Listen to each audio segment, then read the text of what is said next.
mucho dinero. Bueno, crea dinero, como decíamos antes, de manera electrónica, ¿no?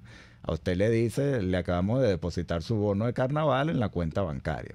Y usted tiene ahí ese dinero, no hay efectivo, pero lo puede usar, ¿no? Eso en un contexto donde no hay producción, pues es mucho dinero detrás de muy pocos productos y eso hace que aumente la inflación. Entonces, pareciera, todo indica que nosotros vamos a una hiperinflación que se va a agudizar y a una escasez que va a ser mucho mayor en los próximos meses, sobre todo por la campaña electoral que está haciendo Nicolás Maduro. ¿Y tú le ves a eso? Porque también el otro día leía, hablando de temas hiperflacionarios, había a Sari Levy que daba una, no sé si era así, sí creo que era Sari Levy que daba que me pareció muy interesante también, ¿no? Que era, más allá de estos criterios cuantitativos del 50% que tú mencionabas, que efectivamente es un criterio que se usa mucho y tal. Ella decía que también otra de las características de la hiperinflación es que nunca encuentra un punto de equilibrio, es decir, nunca se para. Se alimenta a sí misma y no hay manera, a menos que su usen unos correctivos muy severos, porque se ponen en marcha mecanismos como lo que tú estás diciendo, es decir, el gobierno entonces emite dinero y regala dinero y más dinero y vuelve a regalar dinero para de alguna manera paliar, para que algunos sectores clientelizados, etcétera, puedan paliar o mantener su fidelidad al gobierno, lo que sea. Pero entonces me llama la atención pues esta idea que la hiperinflación es también un proceso que nunca encuentra un punto de equilibrio en el cual se detiene, sino que se alimenta a sí misma, ¿no? Entonces, ¿tú ves alguna posibilidad de que con este gobierno haya algún mecanismo severo de corrección? ¿O tú sientes que esto es que por lo menos mientras este esquema político esté vigente, esto es una pendiente que va a seguir cada vez más pronunciada?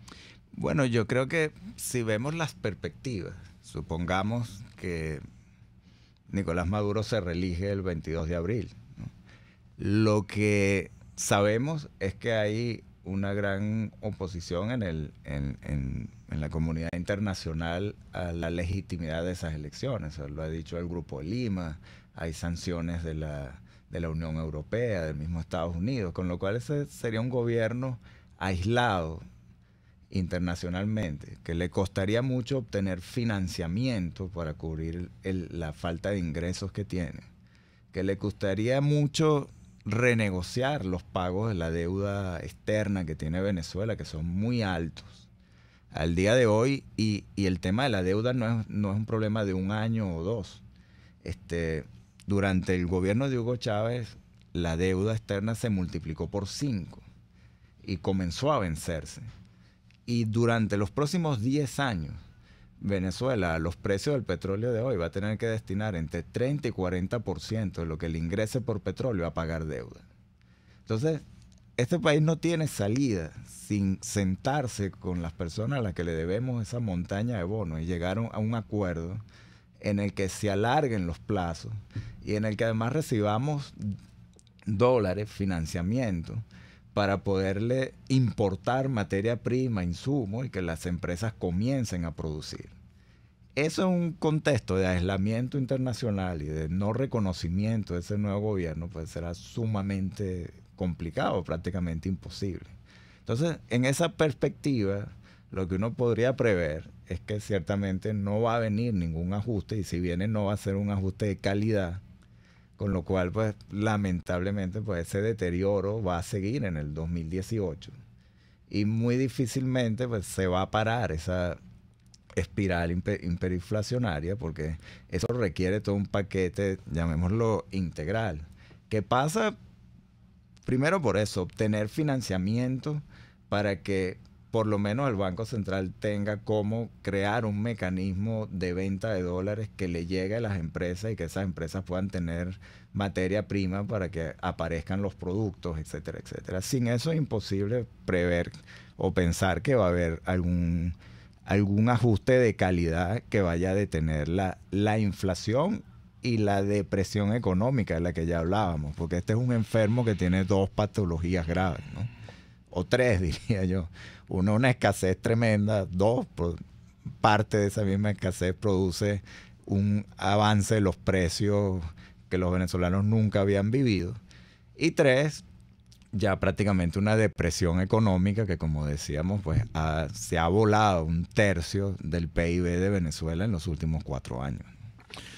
Vamos a una pausa, Víctor. Te voy a dejar 2 preguntas, una económica y otra más, ya acercándonos al tema político. Una, la económica, es una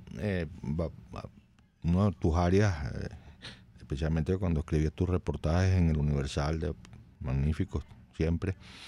De tus áreas privilegiadas de trabajo fue la industria petrolera. Y quería preguntarte, hemos estado oyendo permanentemente noticias de la caída de la producción, que en la última información, la última cifra que yo tengo en mente es 1.600.000 barriles. Quería, que es una cifra bajísima para lo que la potencialidad petrolera venezolana, por supuesto. Entonces quería preguntarte si eso, tú sientes que eso es una espiral que tiende a seguir profundizándose, o que va a llegar, o que podemos pensar que ya llegó a su piso y que de ahí no vamos a bajar. Es decir, ¿cómo aprecias tú la dinámica futura de ese proceso de deterioro de la calidad empresarial de PDVSA y el deterioro de la producción? Y entonces después pasar a la otra pregunta ya más política que te quería hacer, y esto ya es una cosa de apreciación personal tuya, en la que te voy a preguntar. La otra también, pero esta todavía más. ¿Qué consecuencias políticas se te ocurre a ti que pueda tener este proceso que estamos viviendo en la población? Vamos a una pausa para mensajes de publicidad y luego regresamos para seguir conversando con Víctor Salmerón.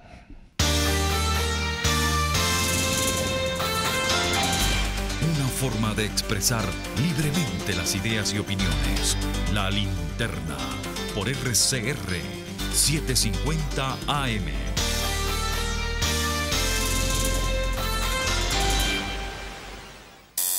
El siguiente espacio educativo está dirigido a niños, niñas y adolescentes. Cultura ecológica para el mundo real. RCR presenta El Conuco de Prometeo, una producción nacional independiente de Carlos Peláez, certificado número 22.388, para dar cumplimiento al artículo 14 de la Ley de Responsabilidad Social. El otro día fui a Chuao y nos quedamos en el pueblo, al lado del río. Vi que la gente se bañaba ahí sin problema porque el río estaba limpio. ¿Cómo es que en esos pueblos pequeños la gente no bota el agua de la poceta al río como en Caracas? ¿Qué hacen allá? Bueno, en los pueblos las casas suelen tener un foso séptico. Es literalmente un agujero en la tierra a donde cae el agua servida de las casas y bueno, queda literalmente enterrada y poco a poco se va degradando. ¿Y eso es limpio? Bueno, siempre contamina. A ver, tienes que construirlo de una manera adecuada para que no percole hasta las fuentes de agua y todo eso. Pero sí, en general es una solución bastante aceptable. ¿Y por qué eso no se hace en Caracas en lugar de tirarlo todo al Guaire? Porque en Caracas hay demasiada gente. El foso séptico sirve para una familia máximo y se debe usar con cuidado. Y eventualmente se llena y hay que construir otro, así que debes tener un terrenito más o menos. O sea que en las ciudades no hay otra opción que contaminar los ríos. Esa ha sido la solución tradicional en todas partes, y eso que en Caracas bebemos el agua que traemos de Camatagua, pero en ciudades como París y Londres la gente usaba la misma agua del río al que iban todos sus desechos. Wow, como le está pasando a Valencia ahora. Sí, lamentablemente. Pero ahora los ríos de París y Londres no están así de contaminados. ¿Cómo hacen? Tecnología. Invierten dinero en mantener su ambiente limpio. Ahora hay muchísimas opciones para tratar el agua, sea que la recoges en las cloacas y las llevas a una mega planta de tratamiento o que instalas pequeñas microplantas de tratamiento para edificios o urbanizaciones. ¿Te imaginas que en los mismos pueblos donde la gente usa foso séptico también se instalen plantas de tratamiento? Sería ideal, sería mucho mejor que tener foso séptico, porque además implicaría que estos pueblos tengan sistemas de drenaje, infraestructura, podrían crecer y desarrollarse. Claro, porque si la única opción es el foso séptico, no puedes hacer planes de desarrollo urbano. Exacto, y los barrios también se beneficiarían, porque al no tener drenajes son las mismas aguas residuales las que ponen en peligro la estabilidad del cerro. Pero ya va, para eso primero tendrían que tener agua corriente. Bueno, pero ¿cuál es el problema? Hacen una sola inversión en infraestructura, tienen acuíferos y drenajes y siempre con su planta de tratamiento. ¿Será que eso es muy caro? No creo que sea más caro que permitir que la gente viva entre sus desechos. RCR presentó El Conuco de Prometeo, una producción nacional independiente de Carlos Peláez, certificado número 22388, para dar cumplimiento al artículo 14 de la Ley de Responsabilidad Social. RCR 750 AM, porque lo bueno une. Disfruta del placer de vivir una experiencia única e inolvidable con Tu Viaje en Primera Clase. Tú eliges tu destino y nosotros hacemos realidad tu sueño. Los Roques, Canaima y la Isla de la Tortuga. Boletería nacional e internacional. Llámanos al 0424-204-9756 o 0414-330-4342. Somos Tu Viaje en Primera Clase. Si vives en el interior del país y viajas a Margarita, Los Roques o al exterior, hospédate en el hotel Muévete por Vargas a tan solo 5 minutos del aeropuerto de Maiquetía con traslado gratis a aeropuerto, hotel, aeropuerto. El hotel Muévete por Vargas te brinda acogedoras y modernas habitaciones al mejor precio del estado Vargas. Hotel Muévete por Vargas está ubicado en Catialamar, Avenida del Ejército, calle 13, entre calle 5, Urbanización El Balneario, teléfono 0424-129-2814 y reserva por reservaciones.muevetexvargas@gmail.com. Hotel Muévete por Vargas, el placer que tú mereces. Miedo de consultar a un urólogo. Cualquiera sea el problema, la Unidad Urológica Integral Urodermi tiene la solución. Cuentan con la más avanzada tecnología en robótica y otras técnicas en cirugía mínima invasiva. Piso 1 de la Policlínica Metropolitana, 985-1768. Urodermi, Unidad Urológica Integral. Sintonícenos a través de Periscope, @RCR750, la radio que se ve. En la crisis se encuentran las oportunidades. Aquí en Sin Estrés se las mostramos con invitados especiales que nos regalan sus experiencias por una Venezuela mejor. Cada tarde, de lunes a viernes a las 3, desde el emprendimiento, la educación, la salud y el entretenimiento. Por nuestra calidad de vida se nos hace necesario tomar un respiro del agobio diario, dedicar unos minutos a la salud mental y emocional para vivir sin estrés. Sin Estrés, de lunes a viernes a las 3 de la tarde por RCR 750 AM y RCR.tv, la radio que se ve.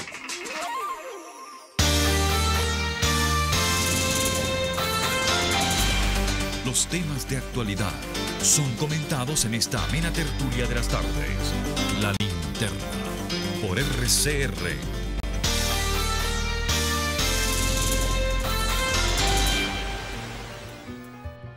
De regreso, amigos de La Linterna, estamos hablando con Víctor Salmerón. Yo le había dejado dos preguntas. Una, si el descenso de la producción petrolera, él la ve como una cosa que va a continuar en espiral hacia abajo, o eso va a tener un piso.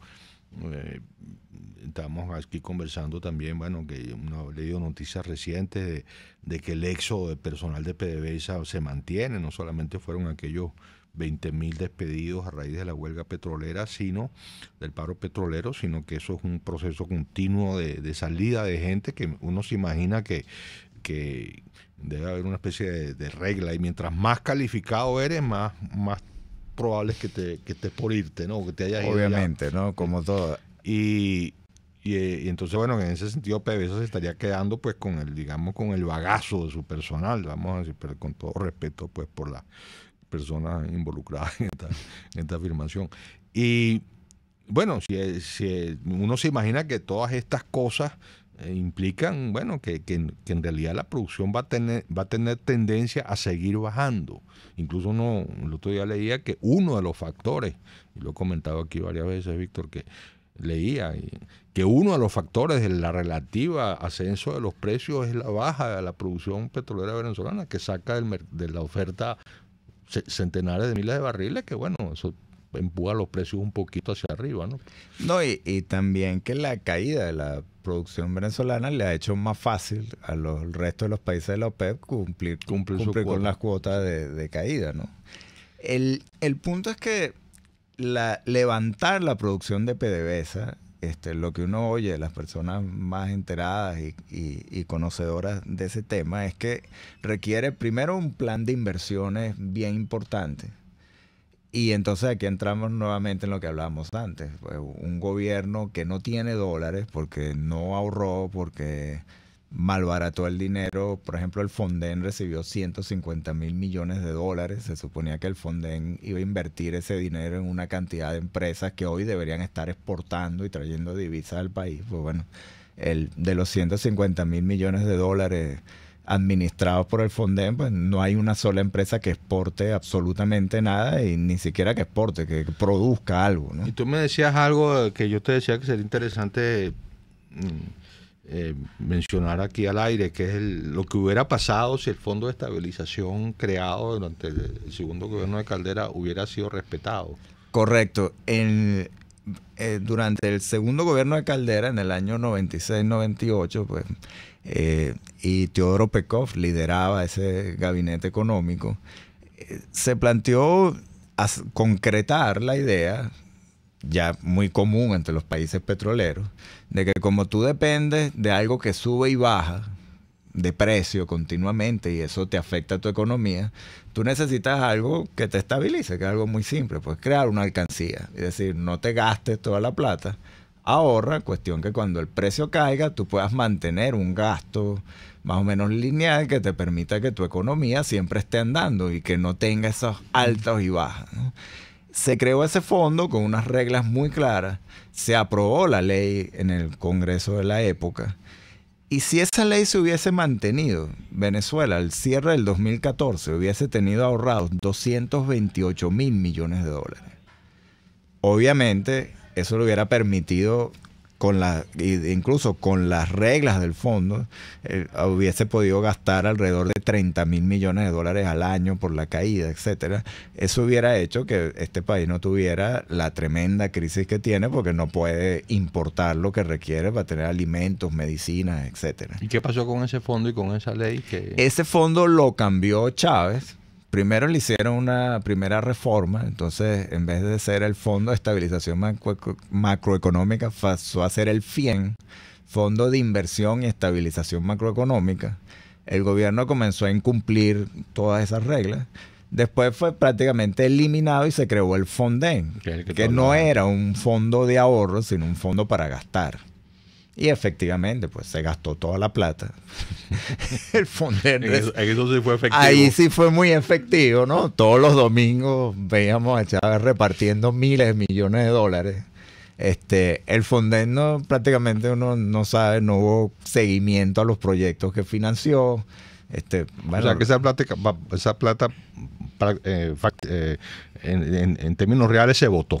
Bueno, yo creo que nosotros sabemos que al día de hoy el primer propósito de ese Fonden, según dijo Chávez, era diversificar la economía. Es decir, que nosotros ya no vamos a depender del petróleo. Y nosotros sí vamos entonces a diversificar con estas inversiones. Se gastaron una cantidad de dólares en supuestas empresas que iban a hacer camiones. No sé si recuerdan la fábrica de helados Copelia, por ejemplo. ¿Cómo no? Famosa. Exactamente. Ninguno de esos proyectos es capaz de exportar nada. Los pocos dólares que entran, de cada 100 dólares, 96 siguen siendo del petróleo hoy en día. Los otros prácticamente siguen viniendo de unos pocos productos de la CBG. O sea, Venezuela no diversificó su economía en absolutamente nada. Y eso pues es un enorme pecado, ¿no? Y ahora que mencionas esto, fíjate que entre el año 98 y el 2017, el PIB de Venezuela cayó 3.2%. ¿Y qué ocurrió? ¿Qué ocurrió en el resto de los países petroleros, en el resto de los países de la OPEP? Bueno, en promedio, el crecimiento del resto de los países de la OPEP es de 162%. O sea, más que duplicaron su PIB. O sea, Venezuela es el país peor administrado como país petrolero, porque el resto de sus socios de la OPEP sí aprendieron. Ninguno tiene una crisis como la que tiene Venezuela y todos tenían sus fondos de ahorro para enfrentar la caída que ha tenido el precio, ¿no? Muy bien, vamos a una pausa, Víctor, amigos, y al regreso entonces, bueno, los minutos que nos quedan para oír tu apreciación ya más política de qué se te ocurre a ti que pueden ser las consecuencias políticas de una situación como esta, o si tú crees que una sociedad puede aguantar más o menos impávida, pues, desde el punto de vista político, esta situación que estamos viviendo y la que tú nos has dibujado como terrorífica perspectiva, ¿no? Ya regresamos con Víctor Salmerón.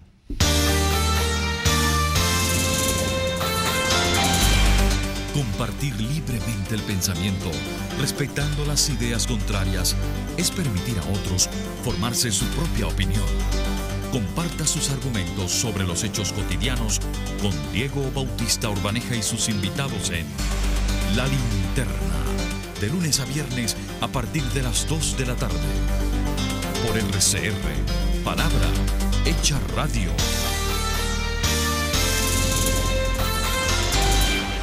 Puedes seguirnos en nuestras redes sociales.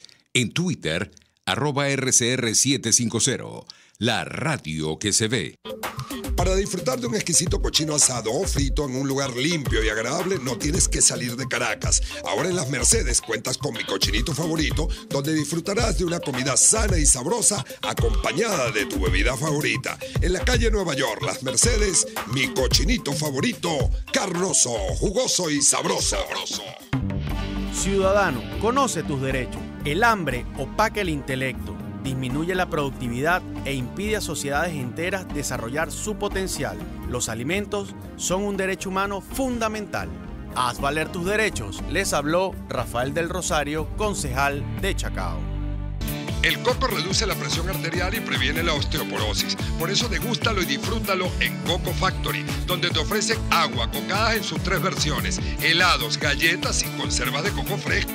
Coco Factory está en Valencia, Maracay, La Rosaleda en San Antonio de los Altos y en Caracas, en la avenida principal de Santa Mónica, frente a la antigua estación de combustible. Coco Factory, porque sin cocos no hay paraíso. RCR 750 AM, porque lo bueno une.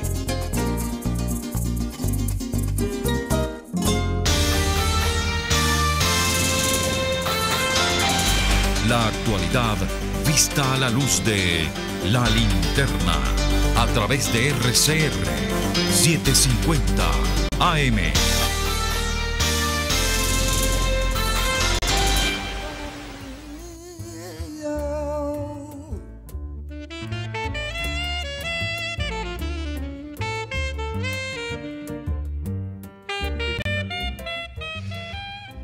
De regreso, amigos, a La Linterna. Bueno, en los últimos minutos con Víctor Salmerón te pregunté, te dejé planteado, bueno, ¿cómo ves tú la dinámica política que se puede generar a raíz de esta situación que hasta ahora sabemos pues que esto ha tenido como consecuencia, según la inmensa mayoría de las encuestas, aparte de algunas encuestadoras por ahí que se han hecho famosas por sus veredictos siempre muy complacientes con el gobierno, pero la mayoría de las encuestas ya hablan pues de descontentos superiores al 70% y deseos de cambio de gobierno que andan por esos niveles también. Pero bueno, pues pareciera que eso es una consecuencia, pero eso se puede estabilizar ahí también. Un poco la misma pregunta, o tú pensarías que eso debería llevar al gobierno a situaciones cada vez más minoritarias desde el punto de vista del respaldo popular, en fin, lo que tú quieras. Mira, lo que yo noto es que ciertamente Venezuela tiene un desastre económico, el empobrecimiento ha sido tremendo, masivo. Eso ha hecho que una gran proporción de la población pase a depender del gobierno para poder medio comer, y el gobierno está utilizando esos mecanismos clientelares para tener control y poder sobre una capa importante de la población. Entonces pareciera que si no hay una fortaleza desde el punto de vista político, un liderazgo claro que movilice ese descontento y lo logre llevar entonces a un desenlace político, sea una elección transparente o un movimiento de protesta que obligue a algunos cambios, un movimiento de protesta que además haga que ese círculo de poder cerrado que tiene el Maduro con las Fuerzas Armadas puede haber allí un rompimiento y las Fuerzas Armadas pues de alguna manera piensen que no pueden seguir dándole piso a un gobierno que ha generado semejante empobrecimiento. Pues yo no creería que las condiciones económicas por sí solas van a generar un cambio político, no es lo que hemos visto. Ciertamente si hubiésemos dicho en el 2016 que en el 2018 íbamos a estar hablando de estas magnitudes de crisis, muchos hubiéramos dicho, bueno, en ese contexto el gobierno pues simplemente no puede seguir en el poder. Ahora, lo que sí pareciera de todas maneras es que la capacidad de cobertura de esos mecanismos clientelares también es minoritaria, ¿no? Digamos que eso te pudiera permitirle al gobierno mantener un nivel de respaldo popular entre un 25 y un 30%, porque tampoco da como para más, ¿no? Sí, de hecho, pero el punto está en que pareciera que con ese nivel de apoyo, claro, y con una oposición no fuerte desde el punto de vista político, ese gobierno es capaz de seguir navegando por estas aguas. Irrestricto, ¿no? Exactamente. Entonces pareciera que allí pues el gobierno logra seguir surfeando esta crisis. Y fíjate que la historia nos dice más o menos lo mismo, ¿no? Cuando hablaba de los casos de hiperinflación, en el 66% de esos casos de hiperinflación de 1950 para acá, no hubo cambios políticos en esos países. Y solo en 8 países de los 37 casos, pues la hiperinflación se puede relacionar con una democratización de ese país. Claro, y seguramente en esos 8 países se cumple alguna de las condiciones que tú mencionaste, es decir, la emergencia de una alternativa, conjeturo yo, ¿no? De una alternativa viable, de oposición, democrática o lo que fuera, que permita que el descontento represado y controlado clientelarmente apueste a un cambio, ¿no? Y la mayoría que no está controlada clientelarmente tenga una opción por la cual pronunciarse, ¿no? Claro, y tenga también unos mecanismos de participación de ese descontento, válido. Porque lo que uno observa con las encuestas es que cuando le pregunta a la gente si está dispuesta a protestar, pues mucha gente dice que no. O sea, en los sectores, en los estratos más bajos, prácticamente el tema es la sobrevivencia. Protestar es algo costoso, es decir, implica dejar de trabajar un día para ir a protestar, y simplemente ese día de trabajo que pierdes, pues simplemente no vas a tener día de rebusque, cómo poner algo de alimentos en tu mesa.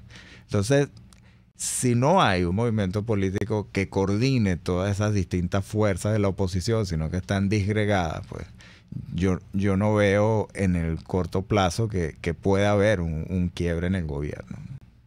Claro. Muy bien, bueno, Víctor, muchísimas gracias. La idea, como te anuncié cuando te llamé para este ciclo de conversaciones, que nos volvemos a ver más o menos dentro de un mes. Seguro. Espero que podamos. Tenemos mejores noticias o en fin, qué sé yo. Pero entonces, por ahora te agradezco muchísimo pues esta conversación. Excelente, como siempre, el programa contigo. Y bueno, nada, despedir el programa, dándole a todos los oyentes las gracias por haber estado aquí, y vamos a despedir con una de las favoritas de César González, Diego El Cigala, Bebo Valdés y Nieblas del Riachuelo.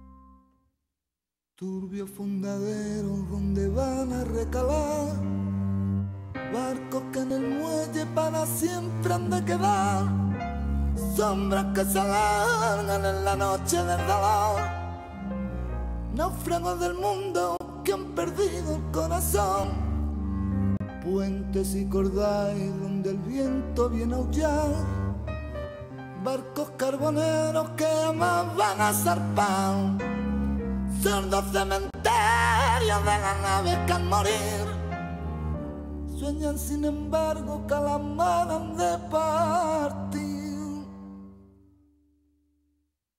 Niebla del riachuelo, amarrado al recuerdo, te sigo esperando. Niebla del riachuelo, desamor para siempre me va alejando. Nunca más volvió, nunca más lo vi, nunca más su amor nombró mi nombre junto a mí. Esa misma voz que vio a Dios.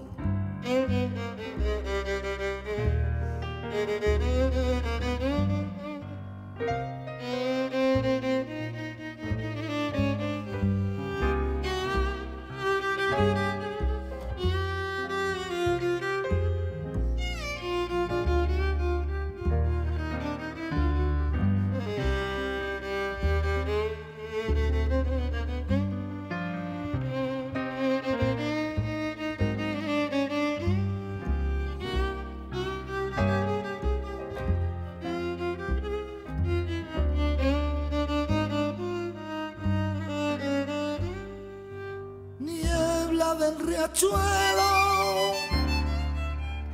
amarrado al recuerdo, te sigo esperando. Niebla del riachuelo, desamor para siempre me vas alejando. Nunca más volvió, nunca más lo vi,